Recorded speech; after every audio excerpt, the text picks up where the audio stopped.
Insurance fraud in the UK has hit epidemic levels. It's costing us over £1 billion every year. That's almost £3.5 million every day. Deliberate crashes, bogus personal injuries, even phantom pets. The fraudsters are risking more and more to make a quick killing. And every year, it's adding over £50 to your insurance bill. But insurers are fighting back, exposing just under 15 fake claims every hour, armed with covert surveillance systems. That's a subject out the vehicle. Sophisticated data analysis techniques. And a number of highly skilled police units. Police, don't move, stay where you are! They're catching the criminals red-handed. Just don't lie to us. All those con men, scammers and cheats on the fiddle are now caught in the act, unclaimed and shamed.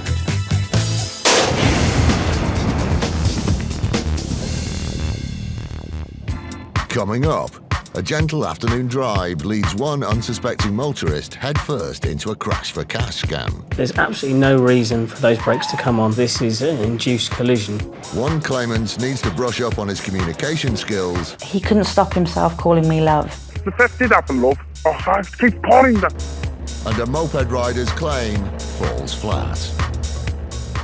Crucially, he wasn't at the point on the road where he alleged the accident had happened.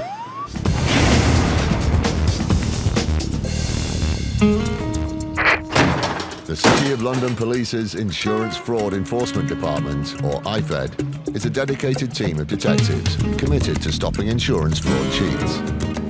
Since IFED started at the beginning of 2012, 1,200 individuals have been either arrested or interviewed under caution, suspected of insurance fraud. This elite squad has prevented millions of pounds being paid out to criminals in fraudulent claims. From now on, insurance cheats need to look over their shoulders. Insurance fraud isn't easy money. It has risks and consequences. You can get a criminal conviction and you can go to jail. Police, don't move, stay where you are! As anyone who's been involved in a collision will tell you, the aftermath can be an unpleasant and often costly experience. But an increasing number of motorists are turning to technology to protect themselves from being unfairly blamed in the event of an accident.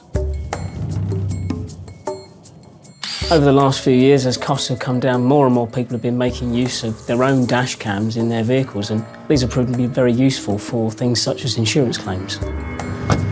In the 12 months leading up to February this year, dash cam sales increased by a whopping 918% in Britain. They're usually seen in commercial vehicles, sat next to the furry dice. But with cameras now costing as little as £30, you can see why the public has started to catch on too. Like this driver here. But as he took his brand new dashboard camera out for its maiden voyage, the last thing he was expecting to happen was this. After the accident, the driver's insurance company, LV, received a claim from the person behind the wheel of the silver car in front, Miss Alina Khan. The total that was being claimed for was over £26,000, and that came about because of the cost of repair to the vehicle damaged, but also a credit hire car to replace that car, the storage of the damaged vehicle, and to cover personal injury to Miss Khan herself.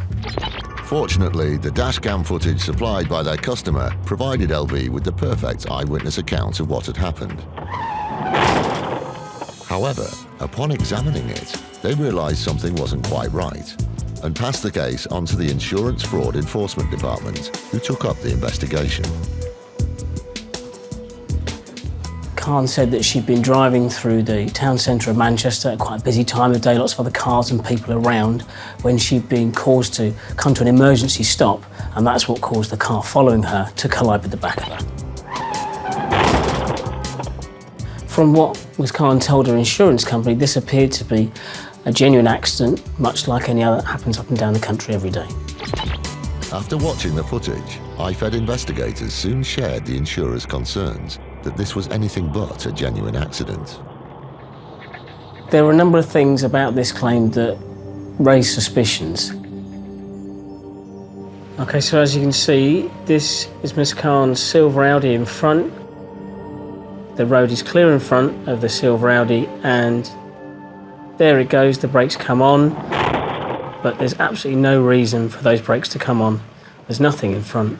This is an induced collision.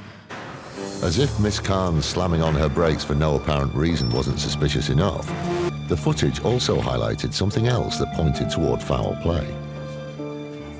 What the dashcam footage also shows is that the following driver had absolutely no way of avoiding a collision because he can't move over to the left. He's being boxed in by another black Audi vehicle.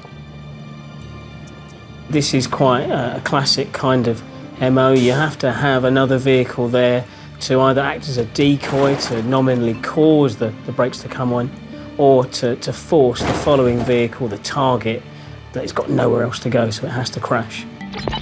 As the two cars wait alongside each other at the traffic lights, their trap was set. And seconds after the impact, we see the black Audi, which has been positioned alongside the whole time to prevent the victim from avoiding the collision.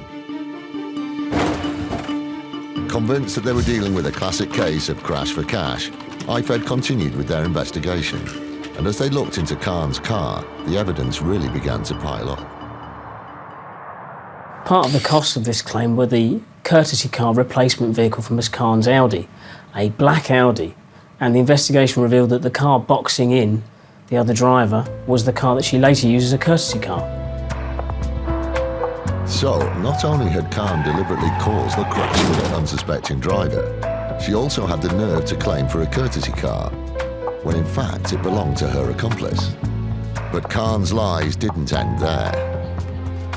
According to Miss Khan, her silver Audi was undrivable, and so it needed to be in storage at high expense. When we looked at traffic cameras, it was still being driven around, so it clearly was still drivable.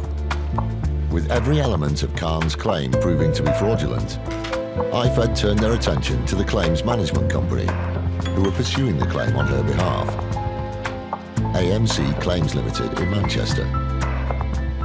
AMC's role was to work between Ms Khan and the other driver's insurance company in organising things such as the credit hire and any medical examinations that were required. On the face of it, AMC Claims was a legitimate claims management company like any other. However, further investigation revealed that the owner of AMC Claims Limited, Sarfaraz Ahmed, was actually friends with the driver of the black Audi, Kamran Yassin, and that wasn't all. The deeper we investigated into the circumstances of this collision, the more it became apparent that it was all set up from the start, and they had a plan. The vehicles were added to insurance policies just before this all happened, and there was clear evidence that they'd been in close contact leading up to and just after the collision. With proof that the drivers of both Audis and the owner of the claims management company were in on the scam from the start, IFED arrested all three. This web of fraud had been exposed thanks to one trusty eyewitness. The dashcam footage was hugely significant. It gave us lots of lines of investigation to follow, and it enabled us to confront Ms Khan with the real circumstances of what had happened that day.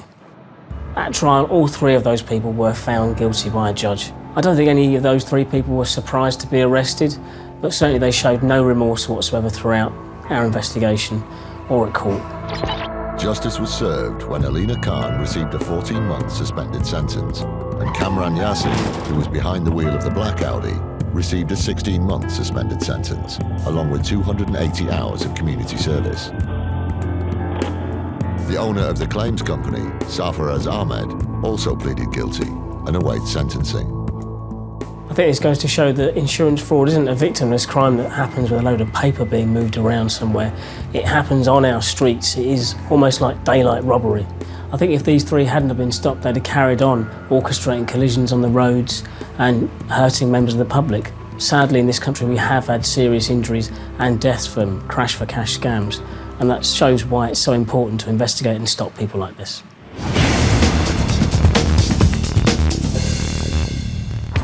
Still to come, a pothole prang is investigated. The nature of the pothole didn't look to us to be of the type of severity that would cause someone to come off their bike. And an apparent victim of theft isn't in the mood for talking. Before we even got to discuss anything, the customer strangely decided to terminate the call.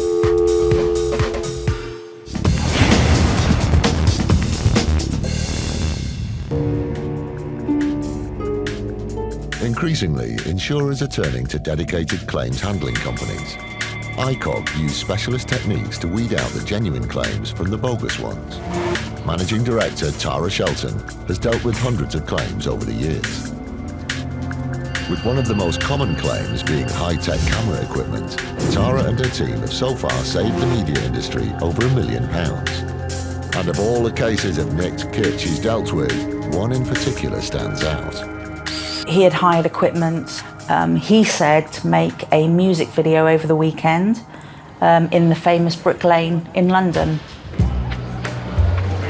He reported to having made this music video, and the equipment was therefore returned to the home address and was stored there overnight so that he could return the equipment as per the hire agreement. But it was at this point our claimant's fortunes took a turn for the worse. When he said that he got up at 5 a.m. for work the following morning, he'd found that the rear conservatory had been broken into and the entire equipment that had been hired had actually been stolen. With almost 100 grand's worth of high-tech kit missing, most of us will be bending over backwards to try and get things sorted, but not this chap. This particular claimant was very difficult to get onto the phone. He would make many excuses as to why he wouldn't be available to speak with us. But we made it quite clear that the claim couldn't progress without this call taking place. And eventually he gave up his lunch break on one particular day to speak with us.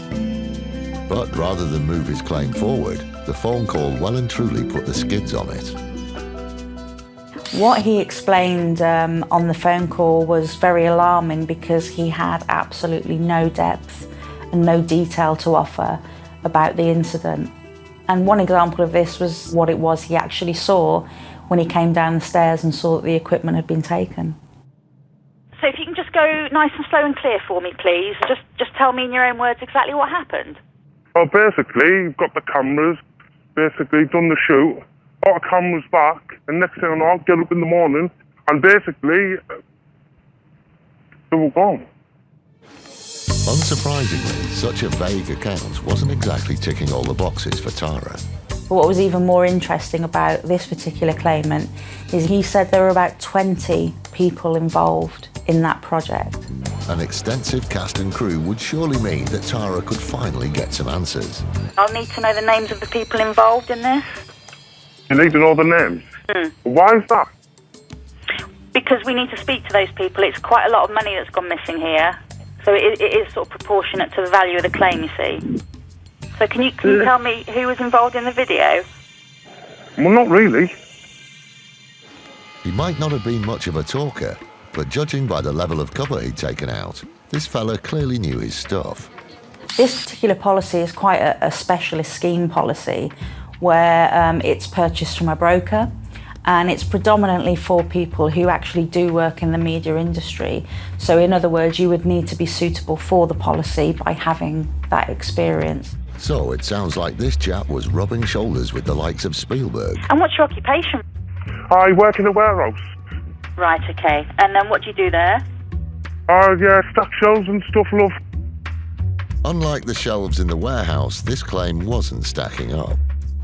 This particular claimant had hired the equipment, providing references from the media industry to substantiate that he had that experience. Now, when you hired out this equipment, did you have to provide any references? No, I don't think so, love. Yeah, okay, cheers, thanks. So he doesn't remember that he provided references to hire the kit, didn't have the right experience to hire the kit, didn't want to give the names of his cast and crew, and couldn't provide any of the details Tara was asking for. It was hardly going well, but as always, Tara was keen to keep it professional. He couldn't stop himself calling me love, and I don't really like that very much. Okay, could you do me a favour? I don't mean to be rude, but could you stop calling me love? Oh, sorry. That's all right. Sorry. It's all right. It's just that this is a professional call, you see, so I just appreciate all right, going both ways, if that's okay. Okay. That doesn't sound like too much of a challenge, does it? So you did the shoot and you got home about 8:30. Yes. How did you get home? The van, love. Sorry for calling you that. But with nerves getting the better of him, he just couldn't help putting his foot in it. What did you get paid for doing this shoot? I didn't get paid at all, basically, love. Sorry for calling you that. And how many, if any, previous burglaries has that property suffered? I don't think there has been any, love. Okay. Sorry for calling you that. I can't help it. Paul. Did the theft actually happen? Yes. By now, Tara well and truly had this chap's number. He's probably the most poorly planned fraudster I think I've ever come across. The theft did happen, love. Oh, I keep calling that, sorry. I think it was a combination of a high-stress response because he was lying, but also he didn't have the almost intellectual ability to carry the story off. So he was just almost filled with frustration inside himself for not being able to, in essence, play his role and win me over. It just wasn't working. It just wasn't working. I just needed to understand, I'm afraid, as the insurers would need to understand, if you wanted to make some money from making a video, what your next steps would have been after you'd filmed it. I produced it, and then basically, that's it. Produced it, and then basically, that's it, love, really. I keep calling that for God's sake. When I explained to him that I did have concerns with the claim, he became very upset. Okay. Is there anything else about what happened you think I need to know? No. Okay. So I've got some major concerns with the claim, if I'm honest. Why is that? Well, what concerns do you think I would have? I don't know. The net was closing in on this questionable claimant. As ever, Tara and her team had done their homework and already examined his finances, and one transaction caught their eye. And it was just evidently clear from the very beginning that he was caught between us and whatever agreement he had made about disposing of the equipment for potentially financial gain. And we did actually, by working with the police, locate a large payment into his bank account after I had spoken to him. The evidence was mounting, but the claimant's biggest faux pas was still to come. And unfortunately for him, we proved that he wasn't filming in Brick Lane making a music video. He was actually at work because he clocked himself in and out. Time was well and truly up for this chap. The conclusion of this claim was the right one. We invoked the fraud condition and the policy was voided as if it never existed. Right, I think the time's up now because I've got to go. I'm going to go and get them at the... Can I just tell you then before you go? Yes? If you're not going to allow me the opportunity to explain because you're going to go, there appears to be several breaches in the policy. Okay. Even those that want to try and defraud insurers and plan and plan and plan and think they've got their story watertight will still get found out. He thought it would be easy. He thought it would be easy, and it isn't easy.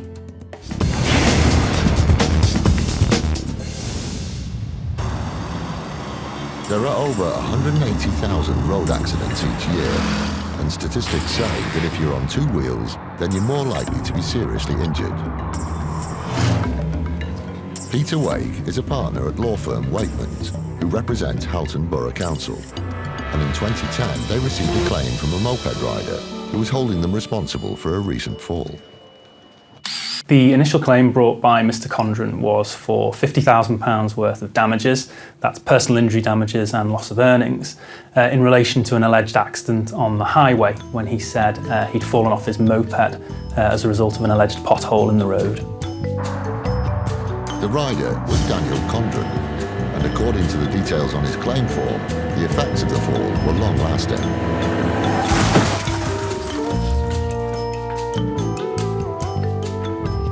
The injuries that he alleged were a broken right leg alongside psychological injuries as well.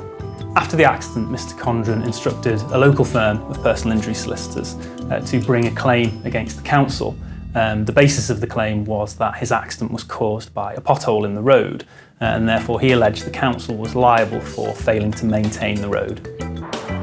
Faced with a hefty bill and keen to avoid further mishaps with other road users, the council took a closer look at the pothole that had caused so much damage. There was nothing obvious to suggest that the accident hadn't occurred, as he alleged, but we were concerned because the nature of the pothole didn't look to us to be of the type of severity that would cause someone to come off their bike. But Condren wasn't having any of it and decided to take the council to court, which is where Peter and his team came in. The council instructed Waitmans to act on their behalf. As part of our investigation, we carry out specialist fraud inquiries in relation to background searches, investigations, using all our systems and expertise in an effort to identify whether there's anything that might suggest a claim is fraudulent. In the course of these inquiries, we established that the police had actually attended the location of the accident immediately afterwards, and therefore we were able to contact the police officer who had been in attendance and who had prepared a police report. As anyone who's been involved in a road accident will tell you, a reliable witness is crucial. She confirmed that she had been in the location after the accident has happened, and she saw Mr. Condren at the side of the road. So far, the claim makes sense. Crucially, he wasn't at the point on the road where he alleged the accident had happened. He was a considerable distance away from that point at the side of the road. Their stories didn't quite match. And unfortunately for Mr. Condren, the officer also mentioned a conversation she'd had with him. He'd also confirmed to the police officer that he didn't know what had caused the accident, but that he'd hit the curb and skidded. He made no mention of a pothole causing the accident, or indeed a pothole at the location that he subsequently alleged. With evidence like that, it'll come as no surprise that Condren's case really did hit the skids when it got to county court. We'd obviously produced a detailed witness statement from the police officer. It was at that point that the civil claim for compensation was almost immediately withdrawn. So after the claim had been withdrawn, obviously the council was firmly of the view that it had been a fraudulent claim. But if Condren thought he could just walk away from his tall tale, he was sorely mistaken. Very often when civil claims for compensation are withdrawn, the claimants will think that that's the end of the matter. Importantly, from our perspective, where we've identified fraud, we'll work with our clients and advise them in relation to whether or not further avenues can be explored. Waitmans therefore advised the council about the prospects of pursuing a contempt action against Mr. Condren in respect of what we both felt was obviously a fraudulent claim. When the case was heard at the High Court, Condren still refused to come clean. He maintained that his accident was caused by a pothole and that he wanted to pursue his claim. However, he was not able to offer any plausible explanation for either the evidence of the police officer or the contents of the police documents, and in particular, what the police officer had recorded Mr. Condren to say at the time she'd attended the scene. Satisfied that Condren had attempted to defraud the council to the tune of £50,000, the High Court judge didn't hold back. The judge identified in the course of the contempt proceedings what Mr. Condren had actually done was use the opportunity to try and make a bit of money. The judge described Mr. Condren's actions as criminal and referred to the very negative effect that fraudulent claims have, not just on local authorities, but also the insurance industry and society as a whole. The judge told Condren that the system is seriously damaged by lying claims. Those who make such false claims, if caught, should expect to go to prison. And he meant it. For trying to cheat his way to a £50,000 payout, Condren was sentenced to 6 months behind bars. The message that this case sends out to claimants is that the courts simply won't tolerate fraudulent claims for compensation. As the judge confirmed in this case, people who bring fraudulent claims and are caught should expect to go to prison.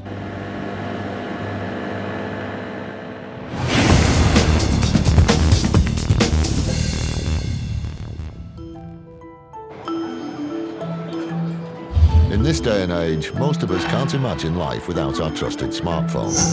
But with around 300,000 phones reported stolen to the police each year in the UK, it's easy to see why so many of us purchase mobile phone insurance.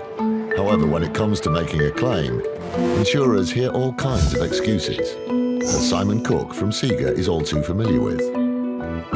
The customer told us that while she was on holiday in Benidorm in Spain, she unfortunately became the victim of a theft. The customer claimed for a purse, £300 in cash, and a high-end mobile phone. By the sounds of it, this thief had got away with quite the haul. The total value of the claim was approximately £800. To Sega, this was starting to look like a textbook case of holiday pickpocketing. As with the majority of the claims that we deal with, we had no reason to believe this claim was anything other than genuine. So, with no time like the present, Sega started processing the claim. The customer provided us with various documents to support the claim. In addition, for any mobile phone claim, we always ask for the IMEI number, which is the unique reference number that's designated to the handset being claimed. Luckily for Sega, they have access to a high-tech database that stores information on every mobile phone. When we inputted the IMEI number into the database, it did show that the phone was blocked. However, we also noted that the phone was blocked 4 weeks prior to the theft occurring. So the phone was blocked before she left the UK. Makes you wonder why she would have taken a phone with her in the first place. Due to the concerns with the claim, we did contact the customer to ask her why the phone was showing as blocked 4 weeks prior to the theft occurring. The customer didn't really have an explanation for this, so we decided that we were going to need to speak with the network provider to find out what information they had available. As you might expect, the mobile network provider was cautious about releasing any personal information without the customer present, but Sega had an innovative solution. So we decided on this occasion that we would do a conference call between ourselves, the customer, and the network provider. When we got through to the network provider with the customer on the line, before we even got to discuss anything with the network provider, the customer strangely decided to terminate the call. I suppose the connection could have cut out. We tried to contact the customer again to get her back on the line, but unfortunately we couldn't get through to her. With the claimant clearly not in the mood for talking, Sega got back on the blower with someone who was. We decided to get back in contact with the network provider, who proceeded to provide us with various pieces of information to help us with our investigation. They also informed Sega about a phone call they'd had with the claimant before she left for her holiday that may be of interest to them. They told us that the customer reported to them that the phone had been stolen in the UK. Sega now knew for certain that the claimant's story was 100% phony. We had no option but to decline the claim in full and invoke the fraud condition of the insurance policy, which does in fact state that if any part of the claim is found to be invalid or fraudulent in any way, we will not pay any part of the claim. We didn't hear anything further from the customer, and to be perfectly honest, we would have been extremely surprised if we had. Simon and his team had averted another potential fraud. Insurance fraudsters probably don't realise what systems and databases are available to the insurance industry to help with our battle against insurance fraud. This is a classic example of opportunistic fraud. She certainly wasn't a master criminal.